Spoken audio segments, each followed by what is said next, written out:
여러분, 예수님의 부활은 사실입니다. 당시 로마 역사학가들이 되게 많았거든요.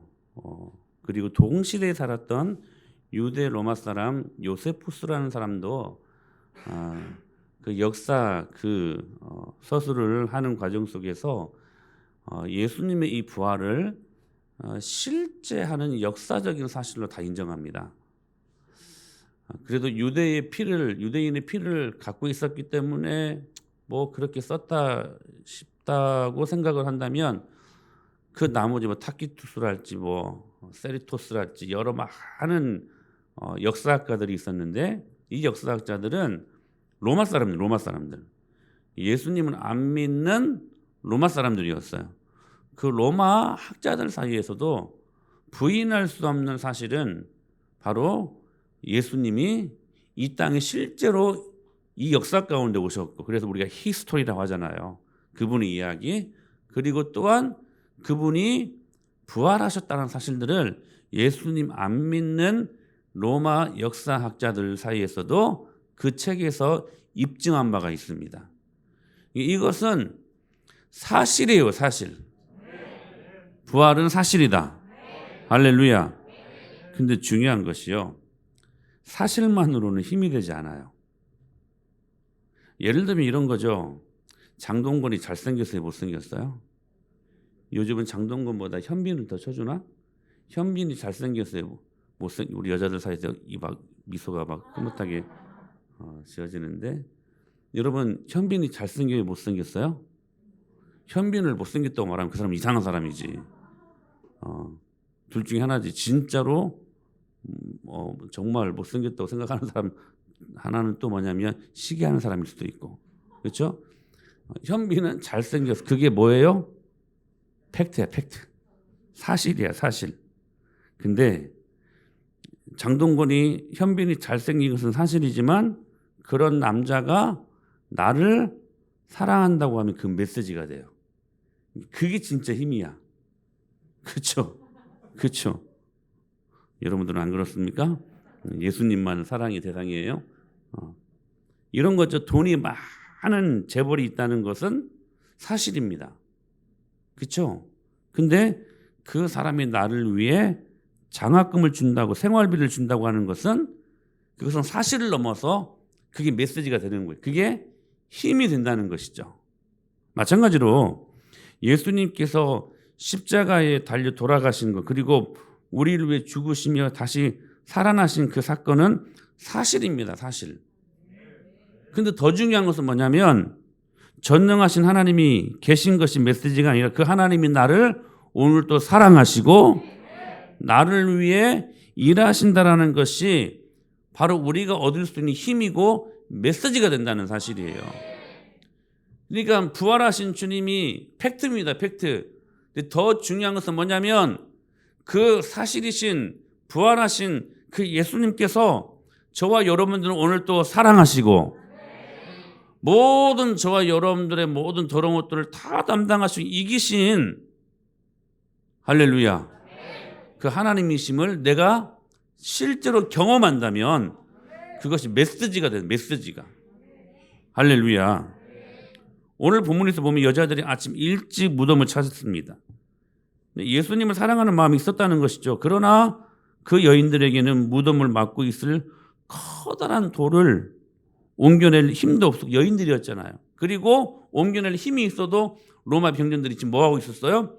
굳게 지키고 있었던 거예요. 삼엄하게 지키고 있었어요. 하지만 여러분 기억하셔야 돼요. 부활의 능력은 막힌 돌을 굴려버리는 능력이 있었습니다. 여러분의 인생을 막고 있는 그 무덤 문, 여러분, 부활의 능력이 그걸 열어버릴 수 있는 능력이 있다는 거예요. 여러분, 이건 사실입니다. 근데 그 사실을 여러분들이 경험하셔야 돼. 그때 메시지가 되는 것이고, 그때 작은 감정 따위 때문에 흔들리지 않아요. 누가 찢고 까불고 아무리 옆에서 말을 해도 너 보라고 그러면 이길 수 있어요. 그게 부활의 능력이야. 여러분들 이 능력을 경험하셔야 돼요.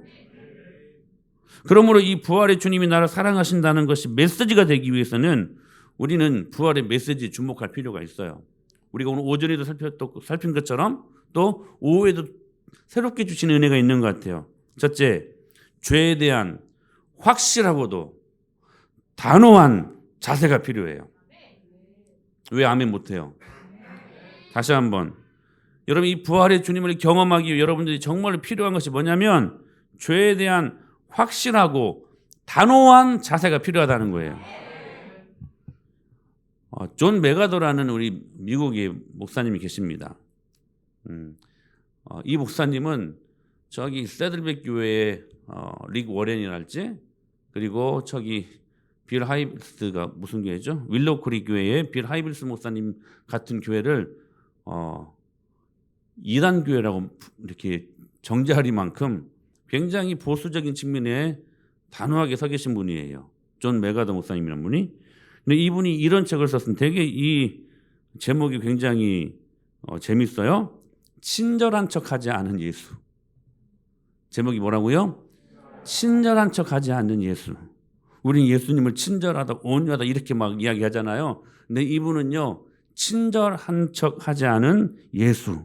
이렇게 이 제목을 써서 이 책의 내용을 들여다보면 이렇게 말하는 것이 사람들이 너무나 기독교를 나이스한 방향으로만 이끌어간다고 지적한다는 거예요. 어떻게 기독교를 너무나 나이스하고 너무나 고상하고 친절하고 막 교양 있고 이렇게만 이끌어간다라는 것을 이 목사님이 지적하는 거예요. 친절한 척하지 않은 예수.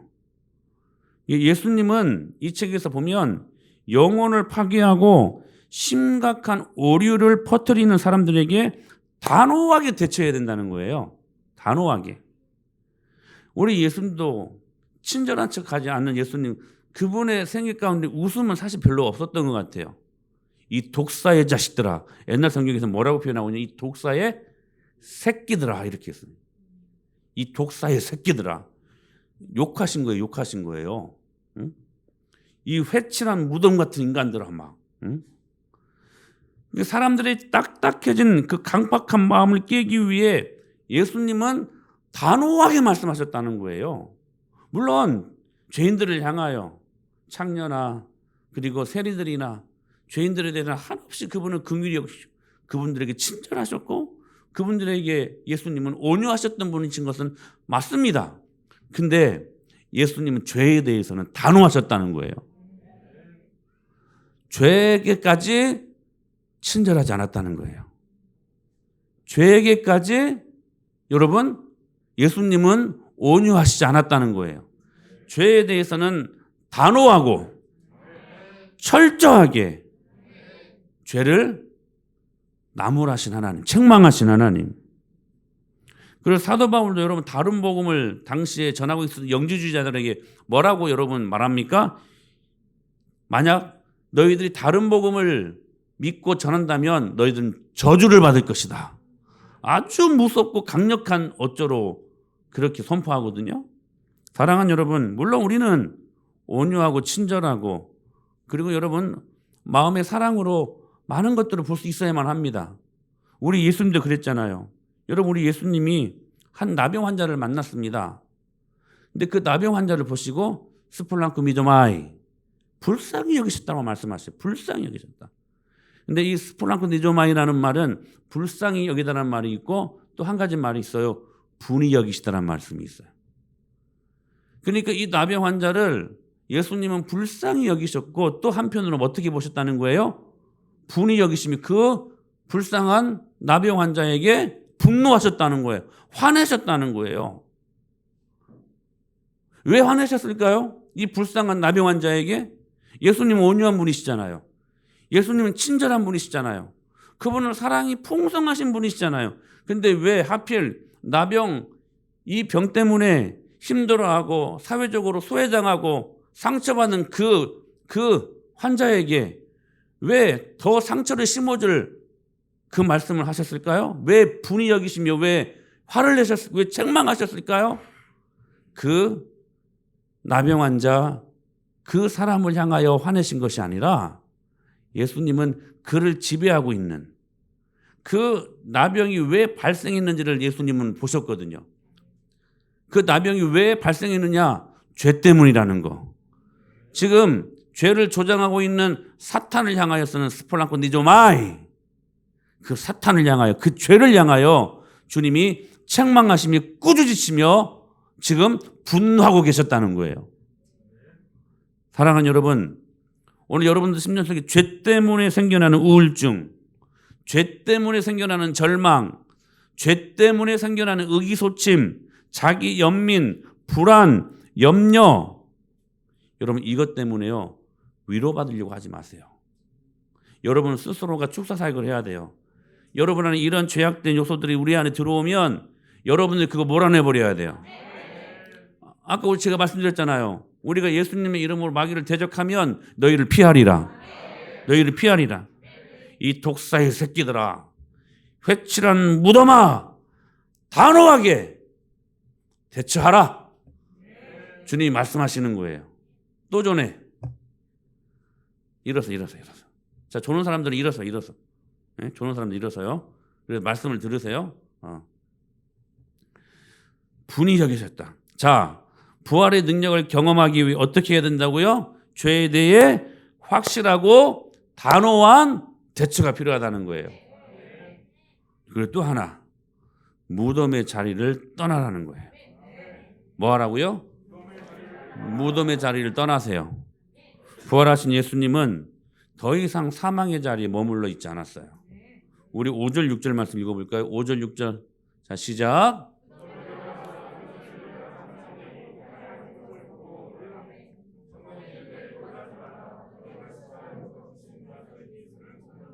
그가 살아나셨고 여기 계시지 아니하니라. 보라, 그를 두었던 곳. 할렐루야. 사랑하는 여러분, 무덤에다가 아름다운 세련된 꽃을 장식해놔요. 여러분 예쁩니까? 좀 저는 이상해 보이더라고요. 주로 우리나라에서 국화꽃을 많이 이렇게 뒤에 장식을 하는데, 아무리 예쁜 꽃, 아무리 화려한 꽃이지만 여러분 무덤가에다가 그 꽃을 장식해 놓는다고 한들 우리가 원래 원하는 그 꽃의 모양으로 보이지 않습니다. 무덤입니다. 아무리 아름다운 거 갖다 놔도, 아무리 맛있는 거 갖다 놔도, 세상 사람들 막 제사장 차린다고 무덤 앞에다가 막 북어도 갖다 놓고 막 시루떡 누가 좋아한다고 그랬던가? 조나 집사님 좋아한다고 그랬던가? 시루떡이 맛있긴 맛있지. 거기 호박꽃이 들으시면 더 맛있어. 갖다 놔도, 배 사과 갖다 놔도 무덤은 무덤입니다. 그렇지 않습니까? 무슨 말씀이냐면, 많은 사람들이 이제 잠겠으면 앉으셔도 괜찮아.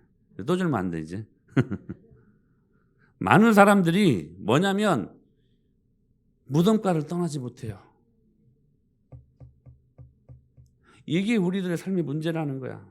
많은 사람들이 아직도 무덤가 주위에 머물러 있어. 어떤 삶이 무덤가 주위를 맴도는 삶일까 걱정해요. 무덤가 주위를 맴도는 삶이야. 염려해요. 물론 염려할 수도 있죠. 근데 그 염려 때문에 그것이 불안이 되고, 그 불안 때문에 잠을 못 자고, 그것 때문에 우울증이 생겨서 정상적인 삶을 살지 못하는 거, 그거 여러분 사단이 가져다 주는 것입니다. 다 무덤 주위를 맴도는 모습들이에요. 많은 사람들이 부활의 능력을 안다고 하면서도, 그게 사실이라고 믿습니다라고 하면서도 그게 경험이 안 되니까 아직도 여전히 무덤 주위를 계속 맴돌아요. 근데 성경에서 누가 무덤 주위를 맴돌라고 말씀하셨습니까? 말씀하신 적 없어요. 누가 근심을 하고 했습니까? 여러분, 염려와 근심을 하지 말라는 것은 주님의 명령이에요. 염려하지 말아라. 그 염려가 너의 키를 한 자라도 더 키울 수 있겠느냐? 저 공중 나는 새를 보라. 저 들에 핀 백합화를 봐라. 그것도 하나님이 입히시고 기르시나니 하물며 나의 독자 예수 그리스도와 맞바꾼, 그래서 너희를 살린 내 사랑하는 가장 내 사랑하는 내 자녀들일까 보냐. 하물며. 할렐루야. 비교의 대상이 안 된다는 거예요. 비교의 대상이 안 된다는 거예요. 염려하지 말아라. 근심하지 말아라. 주님이 명령하셨어요. 이게요, 우리 힘으로 안 되니까 명령하셨어요. 여러분, 명령에는 뭐만 있을 뿐이에요? 순종만 있으면 순종하셔야 돼. 염려하지 말아라. 그러면 염려 안 해야 돼. 두려워하지 말아라. 그러면 두려워하지 않아야 돼요. 순종해, 순종. 진짜로 여러분, 초대교회 성도들은 이 말씀 순종했던 사람들이야. 신혼이가 갑바도기아를 다녀와서 한 5층까지 있다고 그러나요? 근데 그 안에 들어가면 진짜 길을 잃어버릴 수 있대요.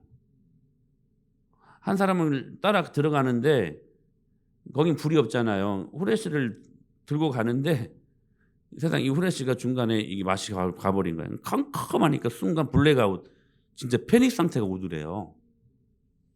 근데 다행히 다시 고쳐가지고 그걸 쓰고 거길 다녀왔는데 진짜 살 곳이 아니래요.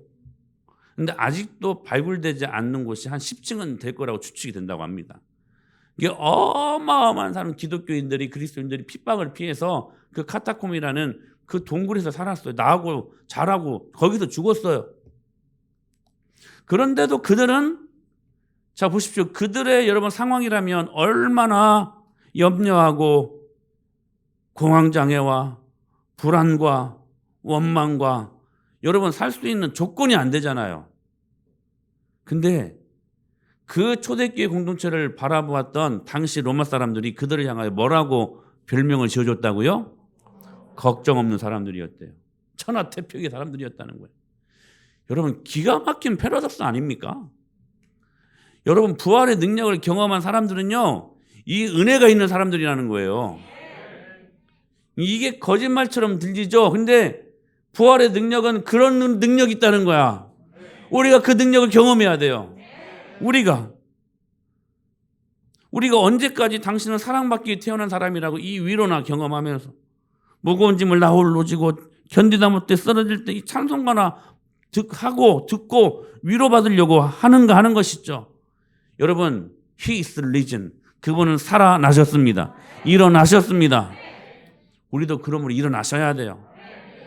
더 이상 위로가 아니라 주님이 주시는 능력의 메시지를 갖고 이제 일어나시란 말이에요. 우리는 구속받은 상태를 어톤먼트라고 하면 영어로 구속, 어톤먼트. 어톤먼트가 뭐예요? at, 상태를 말하는 거. one, 하나, ment. 그러니까 구속이라는 것을, 우리가 구속받았다, 구원받았다고 하잖아요. 구속받은 상태는 어떤 상태예요? 하나님과 하나된 상태, 하나된 상태. 어떤 하나님과 부활하여 살아계신 예수 그리스도. 할렐루야. 부활하여 살아계신 예수님과 하나된 상태. 그게 구속받은 저와 여러분들의 정체성이라는 거예요. 맥스 루케도라는 분이 예수님처럼이라는 책을 쓰셨는데 이 책에 나온 예화가 있었어요. 목장을 하는 친구 이야기인데요. 어렸을 적 밤이 늦어가지고 친구 집에서 잠을 자게 되었다고 하는데 자신은 처음 보는 아저씨였지만 친구와 함께 가니까 아들 같은 대접을 해주더라는 거예요. 아들 같은. 그러니까 그 아저씨가 처음 보는 자신에게 밤늦은 시각에 문을 열어주고 맛있는 밤참을 내주고 고기를 내주고 빵을 내주고 편안한 잠자리를 제공해 주었다는 것이죠. 순전히 자신이 그 집 아들과 함께 있었기 때문이라는 것을 이야기해요. 사랑하는 여러분, 저는 그래서 우리 성도들에게 뭐 먹을 때 저 옆에 있으라고 그래요. 그래도 목사니까 좋은 거 다 제 앞에 막 갖다 주려고 하잖아요. 제 옆에 있으면 좋은 거 같이 먹어요. 많이도 먹어요. 무슨 말씀일까요? 여러분, 부활하여 살아계신 예수님과 하나 된다는 것이 이거예요. 부활하신 주님을 믿으면 그 부활하신 주님 때문에 저와 여러분들이 이 세상에서 우리가 누릴 수 있는 가장 귀한 축복들을 함께 누릴 수 있는 상속권을 허락하셨다는 거예요. 순전히 부활하여 살아계신 예수님 때문에. 사랑하는 여러분, 무덤 주위 이제는 그만 맴두시고 그 무덤가에서 사는 그 주위를 맴도는 삶이 이제는 종지부 찍고 여러분 이 부활절 날 더 이상 무덤이 더 이상 사망이 없는 유다의 사자 포효하는 그분의 놀라운 부활의 능력을 가지고 우리 모두가 부활하여 살아계신 예수님과 함께하는 능력 있는 삶을 살 수 있게 되기를 소망합니다. 할렐루야. 이 부활의 주님이 여러분의 삶 가운데 직접 작동되어지고 여러분이 큰 능력이 될 수 있게 되기를 간절히 바랍니다.